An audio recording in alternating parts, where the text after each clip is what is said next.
বিসমিল্লাহির রহমানির রহিম।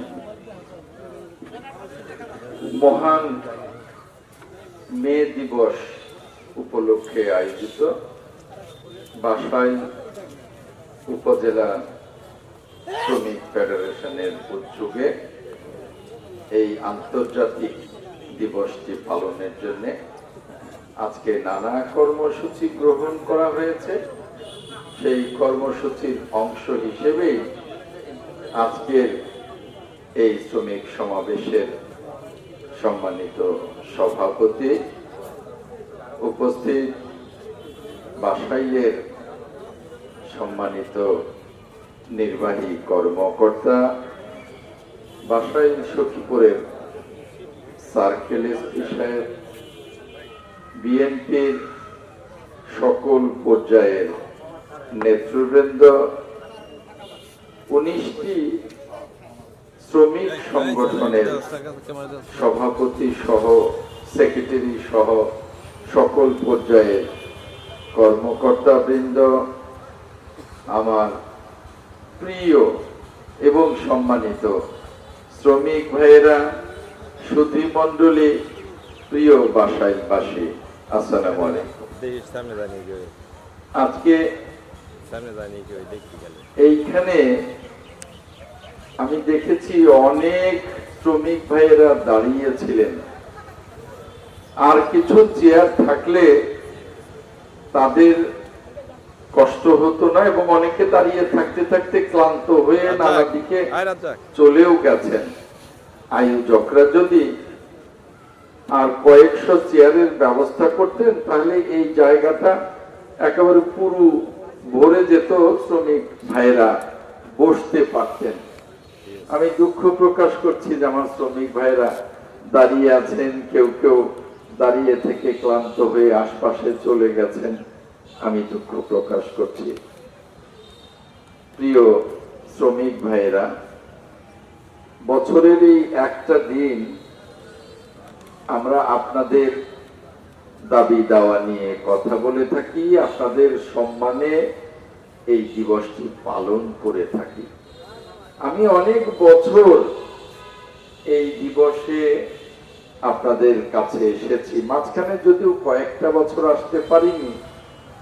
এই বাসাইল শ্রমিক ফেডারেশনটা আমি করে দিয়েছিলাম এবং যোগ্যতার সাথেই শ্রমিক ফেডারেশন দীর্ঘ সময় অনেকগুলো বছর কাজ করেছে। শ্রমিক ফেডারেশনের কমিটি এখন অকার্যকর অবস্থায় আছে বলেই আজকের এই আয়োজনগুলো উদযাপন কমিটির মধ্য দিয়ে হচ্ছে। আশা করি খুব তাড়াতাড়ি একটা শ্রমিক ফেডারেশন শ্রমিকদেরকে সাথে নিয়ে আমি করে দেব, ইনশাআল্লাহ করে দেব। আজকে বেশ কয়েকজন বক্তা কিছু দাবি দাওয়া নিয়ে কথা বলেছেন। বিশেষ করে একটা যাত্রী ছাউনি তো অনেক প্রয়োজন। এটা যে আমার একজন শ্রমিক ভাই বলেছেন, আমি খুশি হয়েছি। এটা বলবার কথা যারা শ্রমিক, যারা মালিক, যারা সুধী মণ্ডলী, যারা এইখানে যারা যাত্রী আসেন তাদের মধ্য থেকে সকলেরই বলা উচিত। কারণ যাত্রী ছাউনি ছাড়া যারা টাঙ্গাইলে যাবেন বা অন্য কোনো জায়গায় যাবেন তাদের অপেক্ষা করবার তো আর কোনো বিকল্প জায়গা নেই, তাই না? কাজে একটি যাত্রী ছাউনি, সেখানে বসার ব্যবস্থা, এটা অত্যন্ত প্রয়োজন। আমি বলবো যে এইখানে সম্মানিত উপজেলা নির্বাহী অফিসার সাহেব আছেন, তিনি একটু যাচাই বাছাই করে দেখুন যে ওই যে টার্মিনালের মতো যে স্ট্যান্ডটা আমাদের আছে ওখানে যাত্রী ছাউনি করবার মতো জায়গা আছে কিনা। আমার ধারণা থাকবার কথা, কারণ এর আগে তো যাত্রী ছাউনি ছিল না, যাত্রী ছাউনি ছিল, যাত্রী ছাউনিটা ভেঙে গেছে, তারপরে আর কোনো নির্মাণ হয়নি। তো কাজেই এই যাত্রী ছাউনি জায়গা থাকবার কথা। আমি ইউএনও সাহেবকে অনুরোধ করব যে আপনি একটু যাচাই বাছাই করে দেখুন যে কোন জায়গাটি যাত্রী ছাউনির জন্য আগে ছিল এখনো সেই জায়গা, অথবা পাশে কোনো উপযুক্ত জায়গা আছে কিনা যেখানে যাত্রী ছাউনি করলে যাত্রীদের জন্য সুবিধা হবে। রোদে দাঁড়াতে পারবে, বৃষ্টিতে দাঁড়াতে পারবে, বিভিন্ন সময়ই সেখানে দাঁড়াতে পারবে, সেখানে বসার ব্যবস্থা থাকবে। এরকম একটা আধুনিক সুবিধা সম্বলিত একটি যাত্রী ছাউনি যাতে আমরা করতে পারি, ইউএনও সাহেব আপনি তার সম্ভাব্যতা যাচাই করবেন। আর 4টি স্টেশনের কথা বলা হয়েছে শ্রমিক ভাইদের। 4টি স্টেশনে ল্যাট্রিন নেই।